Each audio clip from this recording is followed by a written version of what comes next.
And welcome back to the Hotline. We'll be talking Christian Horner possibly being a hypocrite again, and about the Haas rejected appeal. But first off, Christian Horner, he hits out at Lewis Hamilton over his selective memory. Let's have a look. This is from planetf1.com by Jamie Woodhouse. So Red Bull boss Christian Horner said, if any driver is to pass comment on the team's current dominance, then Lewis Hamilton is the last person it should be coming from. Now, Formula One's return, as we know, to this ground effect has triggered a fresh era of dominance for the Red Bull team. As we know, they were fairly dominant from 2010 to 2013. Yes, they were not as dominant as they are now, but still. So as we know, this year's drivers and constructors titles have pretty much been wrapped up, making back-to-back double successes for Max Verstappen and Red Bull. I mean, when we look at it, they've claimed 17 out of the 20 Grand Prix so far. Absolute dominance. It's almost like, what are they ever to do?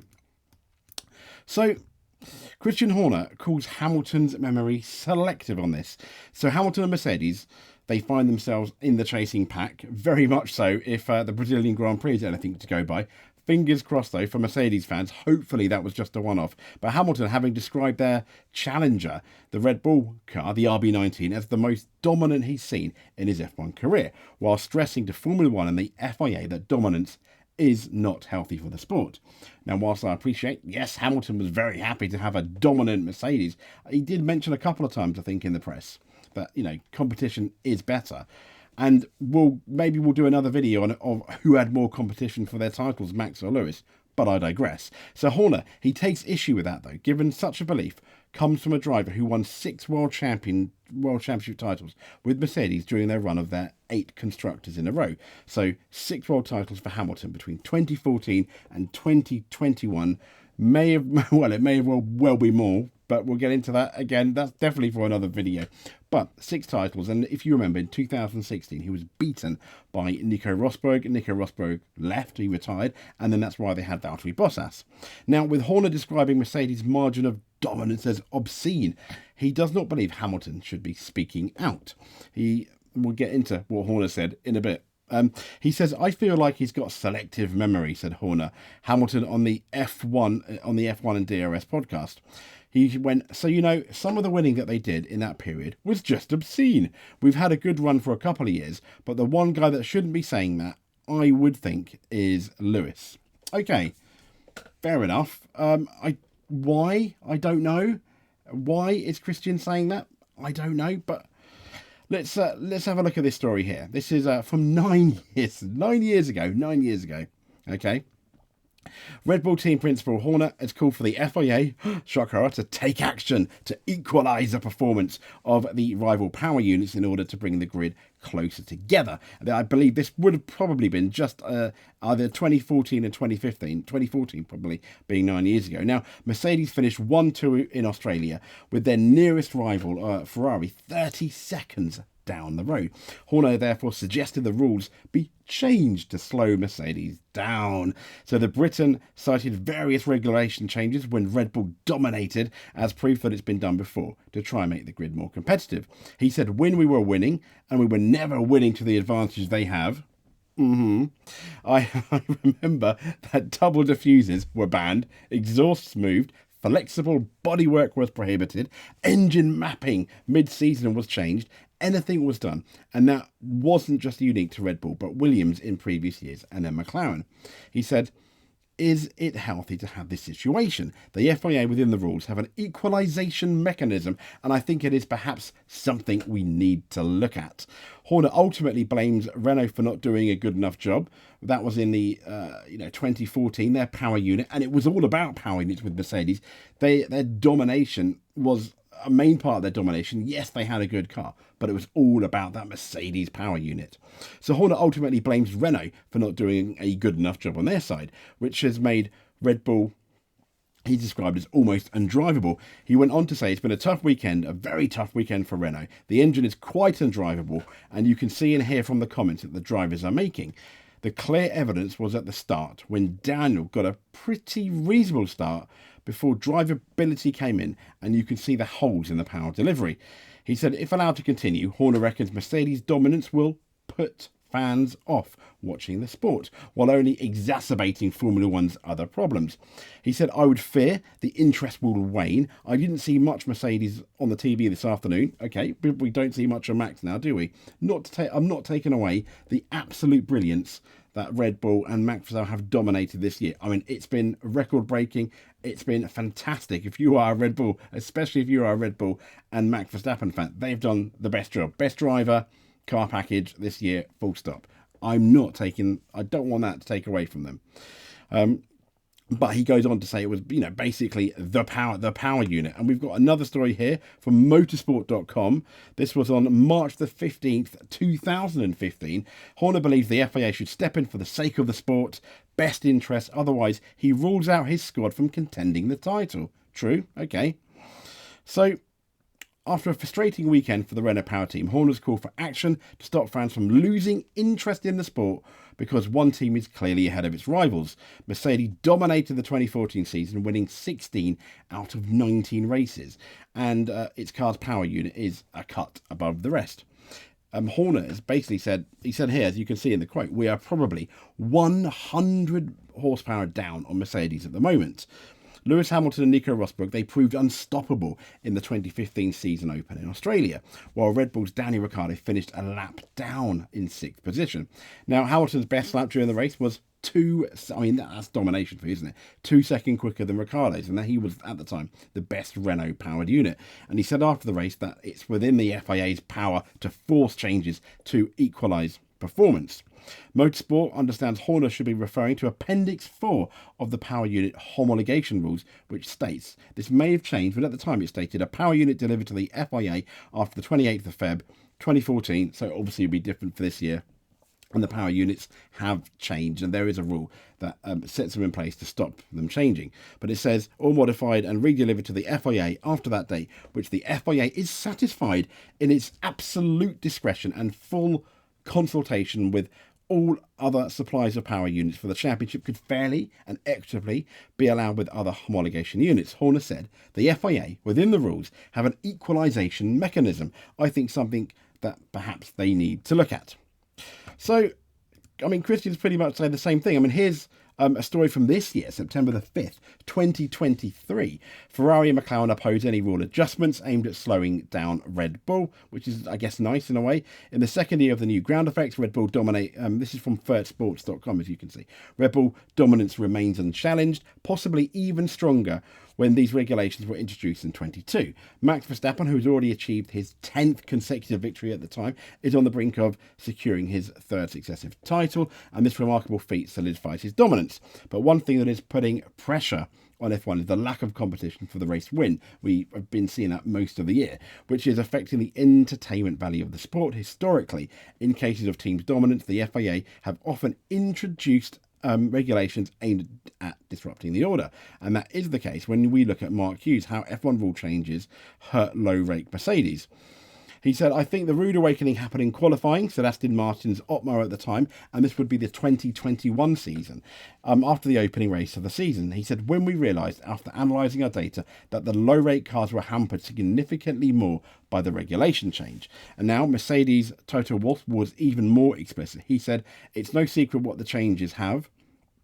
What the changes have, of course, they've been done to peg us back. I think we probably suffered more with that change of regulations than the cars with higher rake. The Aston Martin designed closely, as we knew at the time, they called it the 2020, they called it the pink Mercedes, and they kind of copied that over to the 2021 era. So the Aston Martin, everyone kind of joked it was a copy of that year's Mercedes, and like Mercedes, they really suffered even more so with the low rake. So that's just one example. FIA. There we go. So before I get into the next story, I mean, what do you guys think? Comment below. Let us know. In respect of, is Horner? I think Christian Horner, as successful as a team boss, is being slightly hypocritical there in relation to tell Lewis, because he's kind of forgotten what he said, potentially what he said in the past. Having said that, can't take anything away from Red Bull. They've been absolutely fantastic this season. But there we go. So,